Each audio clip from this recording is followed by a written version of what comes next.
Grant or Locke, who do we start with? I feel like we should start with Grant because he's a Uber fan. Yes. Ricky, you're cool with a few questions, yeah? Yeah. Anything. Yeah, okay. Go ahead, Grant. You're talking to Ricky Romero, former Major League Baseball All-Star, pitcher for the Toronto Blue Jays and all-around OG. Okay, so I was thinking about the 2011, 2012 seasons, and you guys were talking about the Astros stealing a World Series, and it reminded me of the Man in White, and I wanted to ask Ricky about that. The stupidest thing ever, man. The stupidest thing ever. Because I swore by it. I got to play with or I was in spring training with Jake Peavy with the Giants after I got released by the Blue Jays.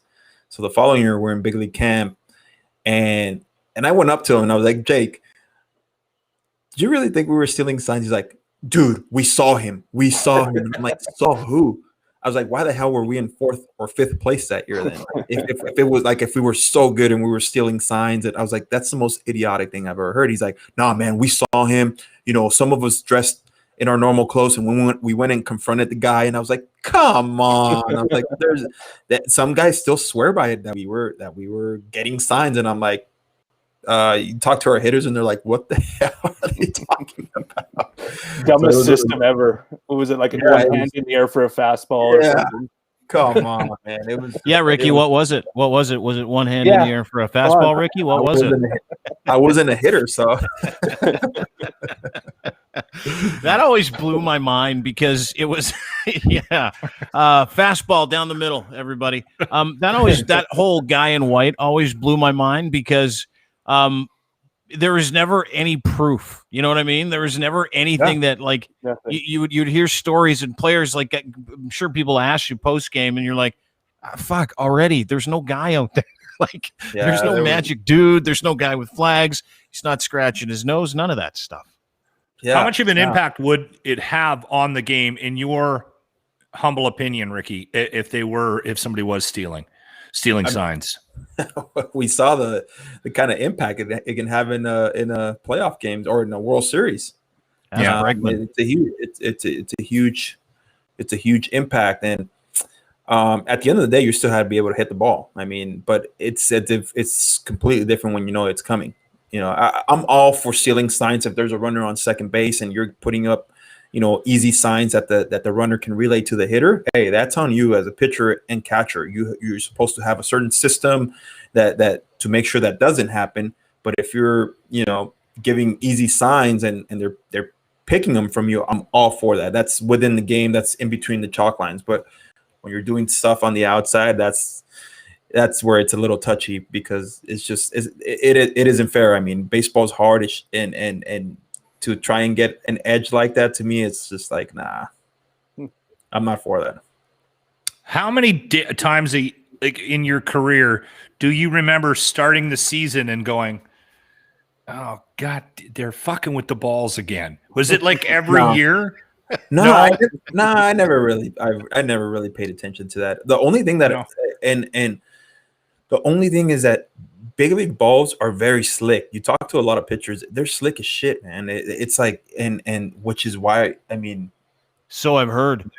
There's a reason why guys put some stuff on their hand, you know, and stuff like that, because it's just, you know, when you see it on TV, that does he have something in his hand? I'm sure he does, but it's not because he's trying to make the ball move. It's because you don't want to smoke the hit, especially when it's cold, man. Those balls get slick, and last thing you want to do is let one go and hurt somebody. So that's the only thing about big league balls that I ever noticed. It's like they get a little slick. Maybe you need a little extra or a little extra rosin or something and stuff like that. And maybe a thicker emery board, a little bit of sandpaper, some Vaseline that you put on right behind your ear. That's old school stuff, man. Did you ever see that? Do you see that interview with Phil Niekro when on, I think it was on the Tonight Show with Dave Letterman, where Phil Niekro got busted? He was literally pulling like emery boards out of his pocket on the mound and pulling out sandpaper. And guys like, how many other fucking things do you have? He's like, and literally, Letterman's like, he goes, so like you got caught? He goes, no, I just dropped it. No, when you listen to old school guys about what they used to do to the ball, it's pretty funny, man, because I would never even consider it. I was like, hell, I'd be too scared. But to grease a ball, you never greased a ball once in your career. You Never needed scuffed like I wouldn't even know what to do. buckles. You know how when they say, oh, like the ball has you know how sometimes when the ball hits the front of the plate or something, they throw it out right away. Yeah. It's because guys who know how to throw with a scuff, they make the ball like dance. And I never knew. Like I always tried it. I'm like, all right, how do you do this? And my ball moved a shit ton that I was like, if I don't know what it's doing, then I'm gonna be all over the place. So that's why I was like, if it was a scuff, I was like, I'll just throw it out and get a new one. But guys love throwing with scuffs. Grant, sorry, I cut you off there. Oh, I was just saying you needed the hair like clay buckles. You just lather things in it. Here's I got a question for you. This is off. This is personal information that I came across. It's about a former teammate of yours. Great guy. One of my favorite Blue Jays of all time, Edwin. Yeah. Did he have the legendary wrench that I've heard he has? Damn, man. How many podcasts do you go on where you get asked who had the biggest cock? That's got to happen every time, right? I'm only asking because we have mutual friends. I know people, and it's and not in a. It wasn't a braggadocious way. It was like, it's Edwin. It's Edwin. I mean, there's your answer.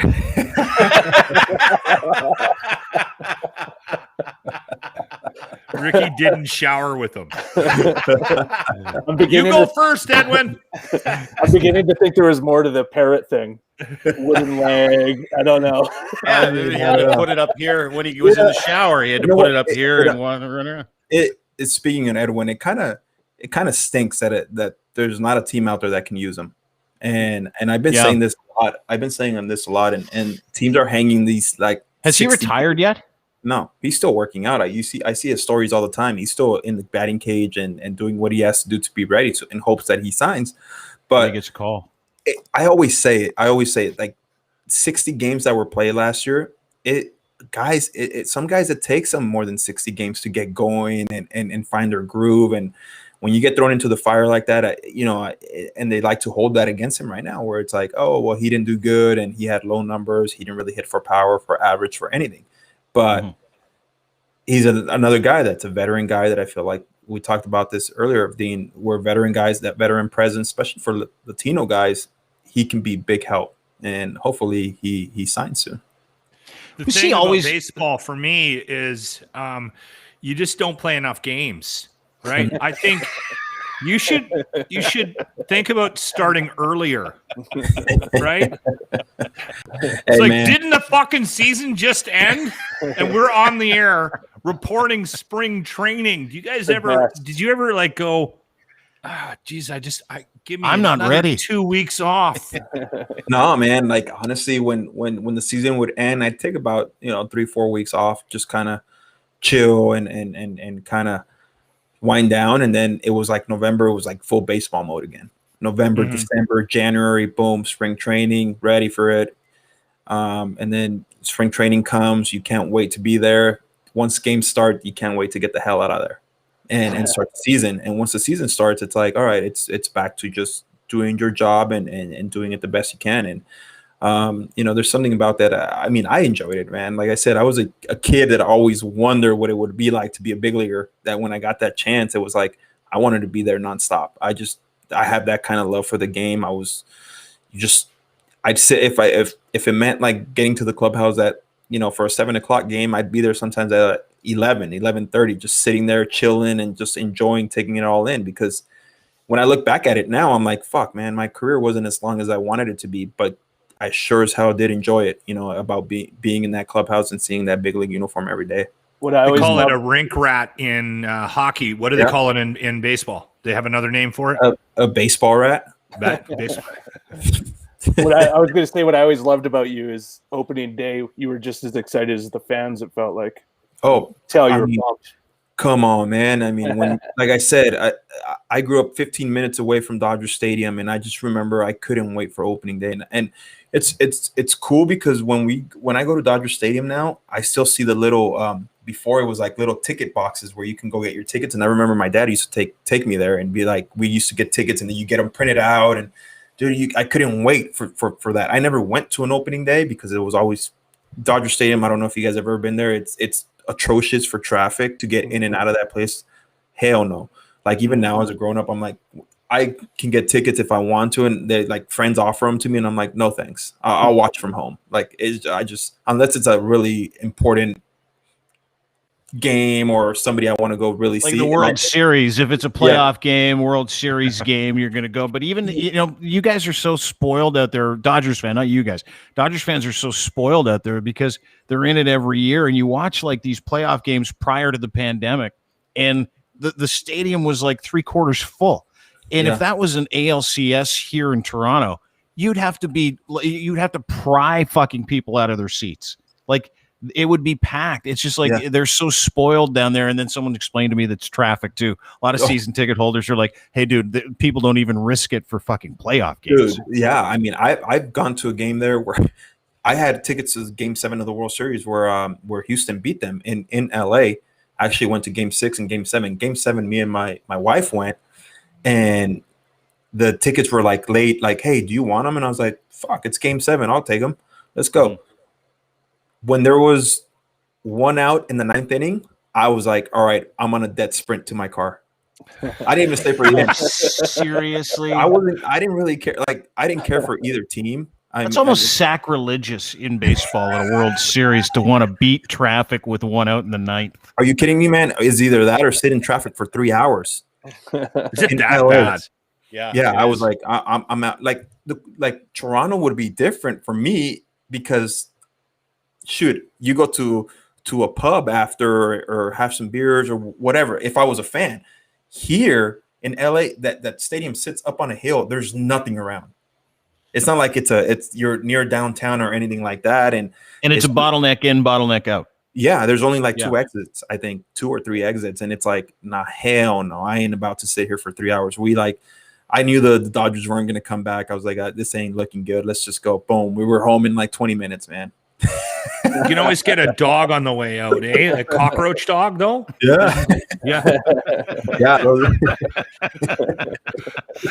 Hey, speaking of food, I have a question for you, Ricky.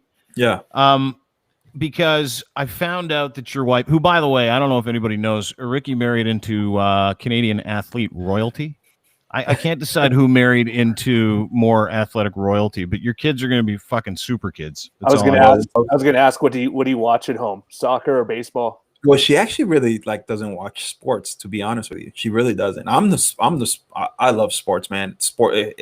I have a spring training game on right now, but it's me. Like I adopted Manchester United through her. So like this past weekend I was watching the United City game, and she's like, she can care less. She's like, I mean, she'll follow it, she'll watch it every once in a while. But with serious, she doesn't. She has no, like, she was one of the greatest soccer players to ever play the game.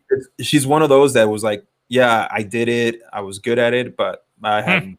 I don't care. Really good. She scored like in international competition when she was like 15. Yeah, and I'm like, what about hockey? She's like, I fucking hate hockey. You know, I'm like, you're Canadian though. You're Canadian. No thanks. Please don't let your kids play soccer. Oh, Can I just be? I mean, it probably sounds rude. I'm going to say it. Yeah. Why, man? It's one of the most beautiful sports in the world, man. I've grown more appreciation for it. And when you see those fucking teams out there in Europe, you're like, whoa, this is crazy.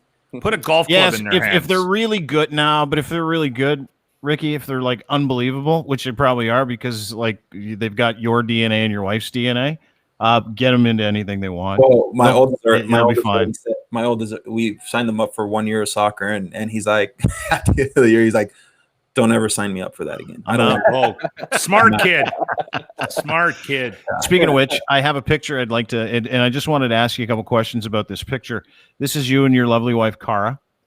This is Sebastian. This is you. Do you really eat that much fruit? Yeah, man. Yeah, it's real. I saw that and I'm like, I know Rick a little bit. I don't think he eats that much fruit. This ain't no fluff, man. It's real. Yeah. I've kind of, like I said, the more information I've gotten, and she's a holistic nutritionist, a certified holistic nutritionist. So she's giving me a lot more info about certain things and what to try and eat more of and what not try and. So I've cut off certain things from my, from like my. what? No, dairy.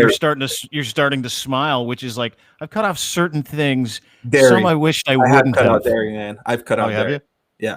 Yeah, because she's a holistic nutritionist. She's vegan. Cool. She went back to school. But she's been vegan for like 15, 16 years. Like, and I'm really? holy smokes. I was like, so when you started, like, people must have really thought you were an alien or something, because now it's a little bit more, you hear about it way more. You go to a restaurant, there's a vegan menu in a lot of places. But 15 years ago, nobody was talking about being vegan. So how does she feel about Arby's? Oh, she ain't touching a fast food place, man. The other night I had the new Pizza Hut KFC pizza. She probably didn't like that one. Yeah, it's got popcorn chicken on it. Fucking was gravy awesome. and you gotta corn. get high though. He's got gravy, corn, and popcorn chicken on a pizza. That's fucking incredible. His review was, I ate it and it was a 6, and then I got stoned and it was a 10. Hard 10. Don't tell your wife about that, Ricky. Nah, man, nah. She's good. No, like I said, she's kind of, so we at home we try and eat super healthy. And if I go to my mom's, I mean, I come from both my parents are Mexican, so it's like full on Mexican feast every time. What do they think of the vegan wife? Yeah.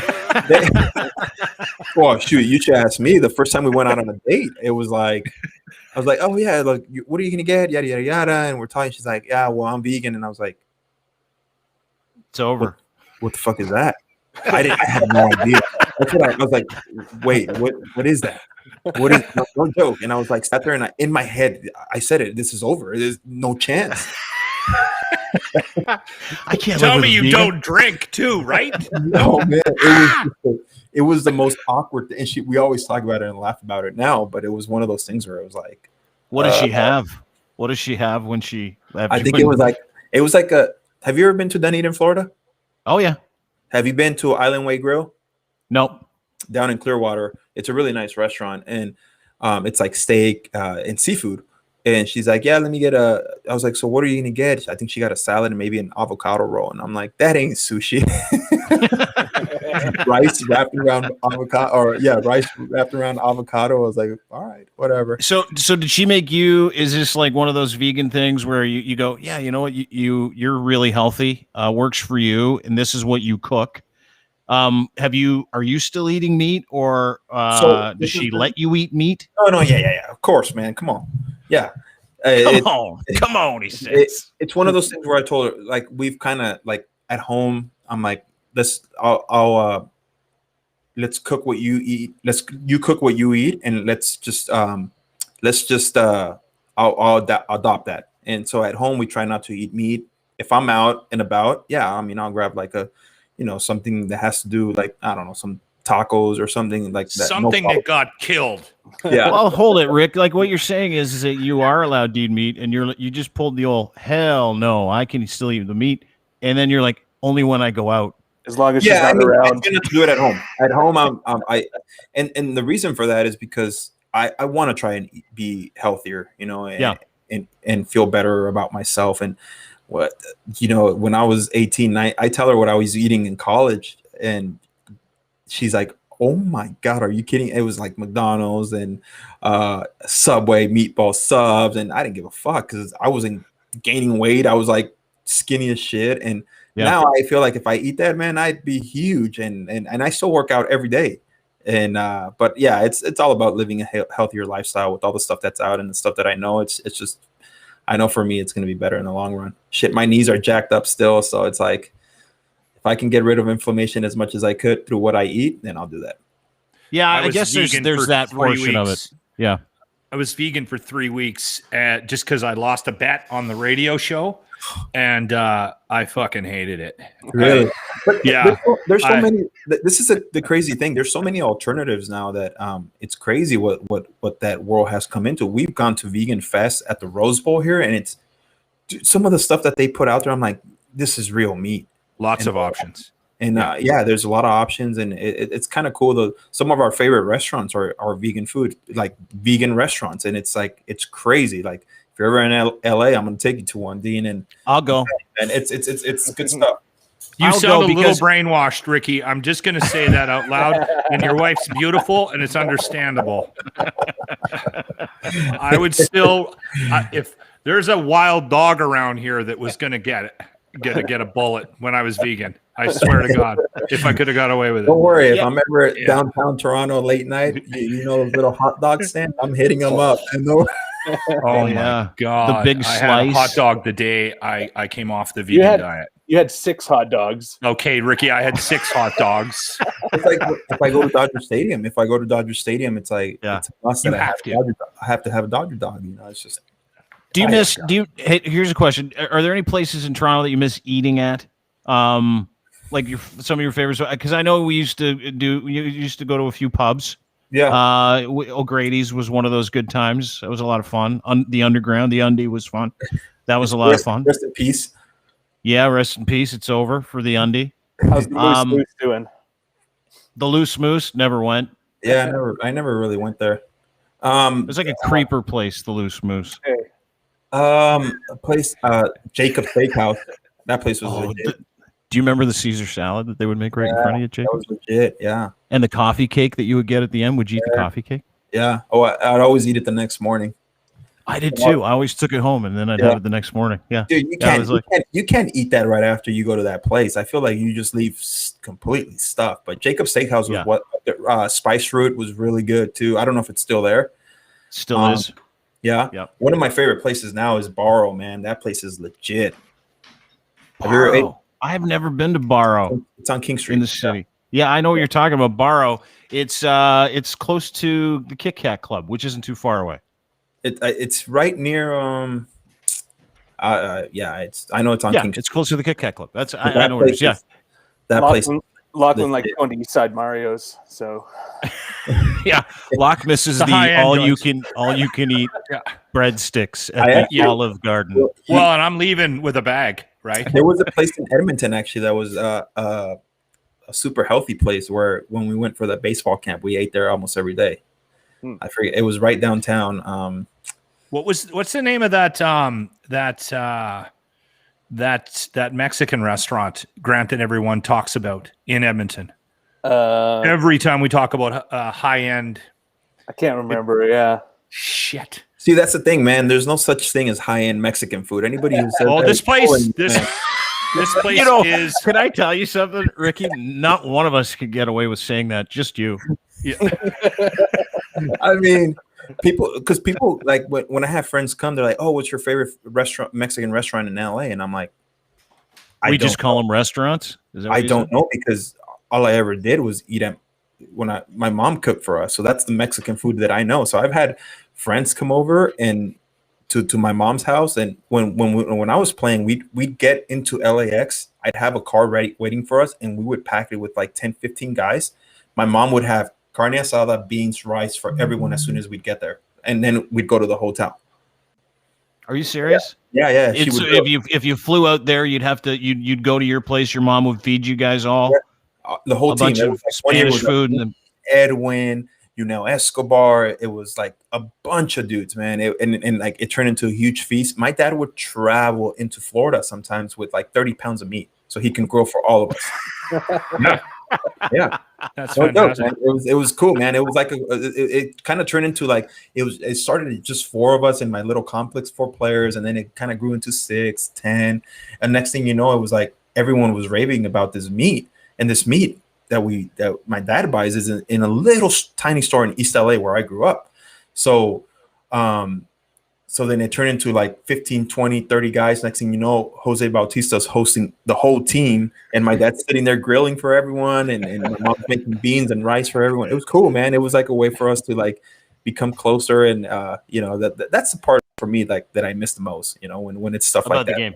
Yeah. I mean, the camaraderie that you share with those guys, and we share so much on the field, but it's what you do off the field. I think that's pretty cool. Did you pitch good in LA when you visited? I can't remember. The first time I didn't. And it was overwhelming. It was like ticket requests left and right. Second time around, I told my mom, I was like, listen, when I come here, it's not a vacation. I can't talk to everyone. I can't take a picture with everyone. I have to come in here and do work. It's my job to come in here. So I'm going to give you X amount of tickets. You do whatever the hell you want with them. I'll see you after the game. I want to see you. I don't want to see 50 people lined up. That it's just like left and right. You're getting pulled left and right. It's like I only get to see you for like 3 days out of the whole year. And next thing you know, I'm gone. I'll see you guys later. I'll see you at the end of the year. So she understood. And next 2-3 times I pitched her, it was good. The only place I wish I would have pitched at was Dodger Stadium. Yeah, never got to play there. Yeah, I think it's really. I think it's awesome that that's the part that you miss. You know what I mean? Like, I think it's incredible because that's the kind of person that you are. Like, if you've ever sat and talked to Ricky for any period of time, he's just as low key as he seems, but he's like, the video. Case in point, this is the video that he put up the other day. I think it was probably about 2-3 weeks ago. This, I think, your eldest, if I'm not mistaken.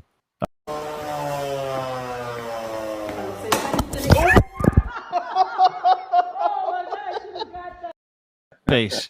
That's your like that's like my you, youngest. you That's yeah, my that's youngest. your youngest.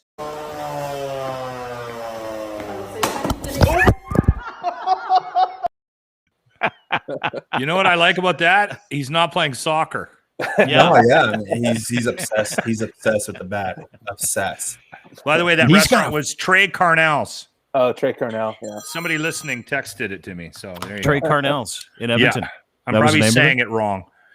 We got a new baseball team in Edmonton here this summer. Really? Yeah. Yeah, they're joining I can't remember what the league is. It's like a Seattle league, so a lot of travel. So if you're not busy, We're looking forward to it, actually. We'll That's take you one to thing we Trey don't Carnell. get. We got a nice little ball stadium here in town, and it's a lot of fun going to the games. I've actually seen the stadium there. Yeah, I think I saw it. We drove by it. I think. Great little stadium. Used to be a AAA team I there. actually so before the pandemic hit, I was going to a facility to learn the analytical side and the body movement and all that stuff. It was pretty funny because I was like, all right, I want to learn all this stuff so that if I ever interview for a job, I know what to say, what to do, and just learn. So then I got on the mound and I started doing, I was like, I want to do everything everyone else is doing because I want to know what it feels like.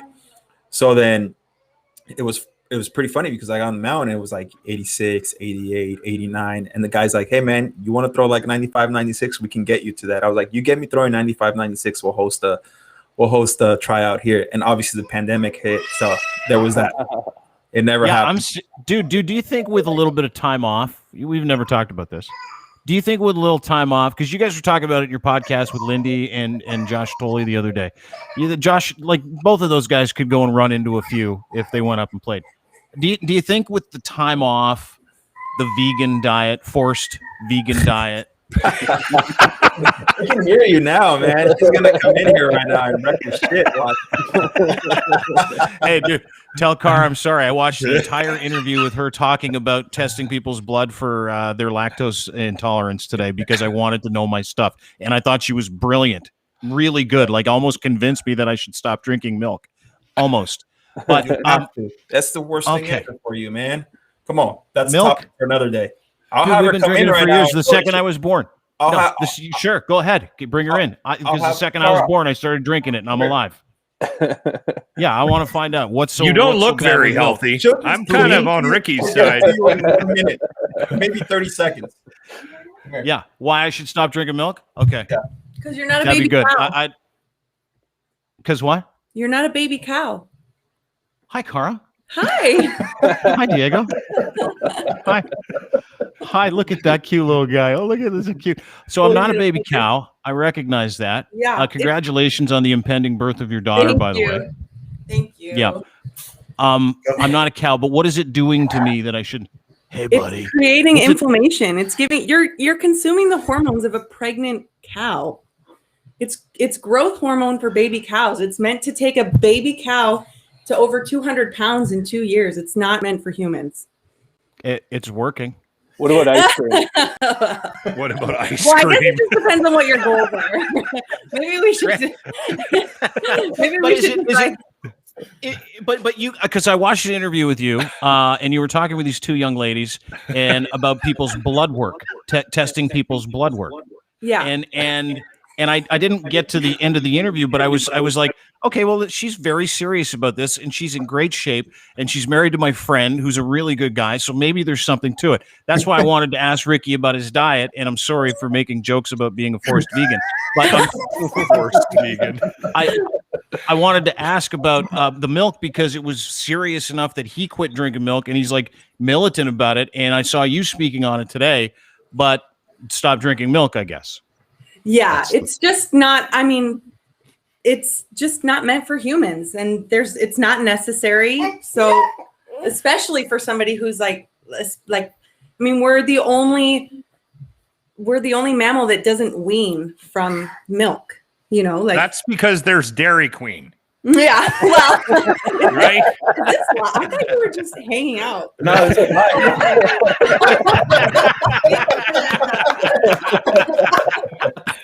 No, this is live, Call. baby. You have like 200 viewers right now watching. Yeah. So you did no better time than to tell everybody the virtues of how terrible cow milk is. Yeah, I mean, Yeah. Hey, it's man, not necessary. it's- Canada took it off the food pyramid for a reason. It's not necessary. So Yeah. you know, there's so many better options out there. Like oat milk, almond milk. Oat Yeah, milk's I pretty mean, good. again, that really does depend on your goals. Like, I wouldn't recommend almond milk's not the best choice for like a toddler or something like that, but for a grown up, yeah, that's What fine. about for a kilogram bowl of Lucky Charms? Mm. I think you might want to address the Lucky Charms too. Just pure cream. Set up a consultation. Hit me up. I think there's more work to do. Yeah. See, I'm being Oh, healthy. Yeah. sister, wait till I stand up. You'll see how much work there is. Speaking of bag of milk, Yeah. Listen, Cara, it's a pleasure to meet you. I've heard Yeah, so many you nice too. things about you from Ricky, and I was listen. I was singing your praises earlier about how unbelievable you are, and how revered you are in the athlete community up here in Canada, and we love you. So thank you. Thank you so much.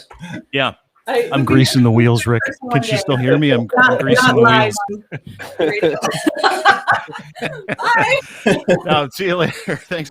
That's nice, right? It was a whole family thing right there. are you coming back to Canada, Ricky? Is that the plan eventually? Hey, well, I mean, yeah, as soon as that. Bought a house. Well, isn't it what is it right now, Dean? You land there and you go straight to a hotel. Is that They the whole put you in a gulag.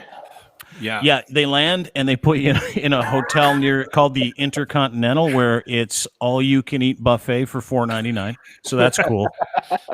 Oh shit! I But want you got to stay there for like fucking 7 days. So you just stay there for 7 days. But you know you don't have to stay in the hotel. You can go, hey, I'm going to go to Dean's, stay there for a few days, and then I'll be cool. Or you can just go and stay with your in-laws like a normal human being. or my house. I mean, shoot. Oh yeah, that's right. Yeah, you got the house. Yeah. Yeah. Here's I a mean, better question about coming back to Toronto, but I'm not done talking about you coming back to pitch. If you can still jack that thing up to 88, 89, and this guy can get you up to 94, 95, why aren't we talking about a comeback? Why aren't we talking about Ricky Romero making a comeback? I mean, Dude, Anthony Ghost. Did you hear about him? yeah, but that guy has always had a good Hasn't arm. played in fucking 5 years, and he's He's always had a position good player. arm. As soon as he knew he wasn't gonna live up to his hitting status, he went to pitching, and it's dude, he goes gas. I was watching some of his highlights yesterday, and I was like, whoa, and he's got a good curveball too. So hey, when you got 97, 100 in the tank, man, it don't matter. It don't matter. What about Joey You know, Bats? you can Was he pitch anywhere. throwing 94? Yeah, Joey's pitching too. Yeah, he was throwing like 93, 94, You there? I think. Yeah. You got me? You got me? You there? Yellow. Yeah, I'm here. Yellow. Yeah, Yeah. I'm here. He's asking about Joey Bats. You think Joey Bats can jack it up to 94, 95? He's got a cannon. I don't think so. No. Yeah, well, maybe he could, but can he do it consistently? Yeah. That's the question. And that's what I'm thinking. I mean, you got the And pedigree. it's not only that. You know how to. Can he? can he recover? Can he do all that good stuff? That's the stuff. Yeah, I don't know. You would know better than me. I'm just saying. I'm still talking about you, and I'm still trying to convince you to fucking make a comeback.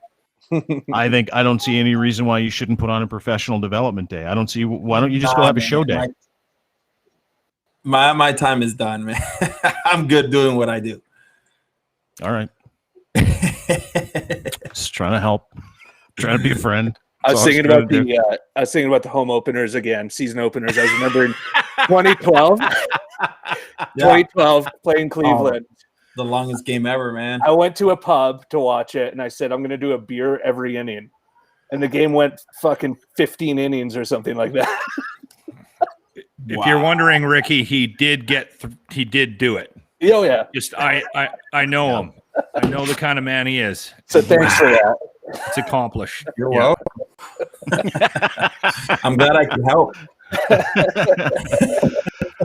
Ladies and gentlemen, that is Ricky Romero. He is your former Toronto Blue Jay, former All-Star, only guy I know who has been put on the DL with a sneeze. It's a true story. Only man I know. And appreciate you being here, buddy. Yeah. No, thanks for having me, man. It's always good. It's always good catching up with you and just shooting the shit, man. I think that's the cool part about doing something like this. It's when you're able to just shoot the shit, talk shop, talk old times. It's always good. Yeah, it is. It's fun. And get a always great. Get a little lesson on how to be dairy free. It's always good, man. You got everything today. Wasn't my favorite part of the podcast.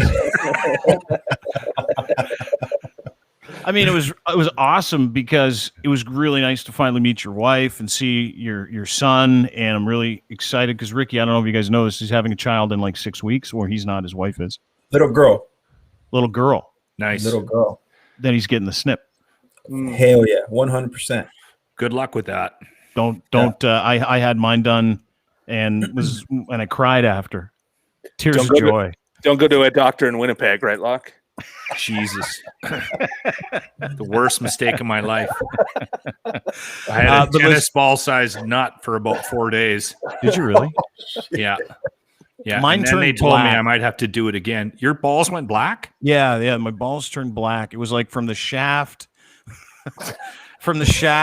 to each hip to my gooch. It was. I thought I had like the plague down there, and I remember because my urologist had a cottage right next to mine because that's how I got my vasectomy. I'm like, hey, dude, do you mind just doing this for me? Because I don't really feel like anybody in the else cottage. touching my wiener. No, at the That's hospital. another thing. I don't think you got a vasectomy. No, I did. You're also missing a kidney. Come on over. Explains We'll have why your barbecue. nuts are black. Yeah. No, so I went in, and what they do, if you guys don't know, is you got to go in there and you got to clean up, right? That's one of the things they tell you to do is clean that shit up, and then they put a little towel over your baggins, and there's a hole in the towel, and they literally grab your junk and wrench it through this hole like they're threading a needle, and your stuff is just laying there, and there's like 3 or 4 people standing around talking like, so how's your weekend? It was great. How was yours? And it's the most fucking impersonal business you've ever conducted in your entire life. And they're fondling your testes, and they're moving your shaft, and then you feel this sharp pain go in the base of your nutsack. I had 3 nurses. I had 3 nurses and a doctor. I'm like, I got 2 fucking nuts. Why do I need 4 people in this room right now? Why is this a party? Some people pay for that. Like, are these special? Are my nuts that big that we needed to bring in a couple more people? No, they just wanted to watch. Yeah, they just wanted to watch. Yeah. Anyway, Ricky, listen, appreciate you doing this, brother. Thank you so much. We're ending on vasectomy. Yes. Thank you. That's awesome. Yeah, good Great luck with all baseball that. career, though. Yeah. We'll talk to you soon. Grant, All right. Johnson, and Lachlan from 95.7 Cruise FM in Edmonton. Listen to their morning show. It is excellent, and I appreciate you guys being here as well. Thanks for your time. Thanks for having us. Nice to meet you, Ricky. All right, good luck. Good luck with the kid. All right, thank you. And the I'm going to put your vasectomy. jersey on. Attaboy. He's going to go put his jersey on. He's going to shirt cock it the whole time, too, probably. Thanks, Ricky. Appreciate you. Yeah, thank you, man.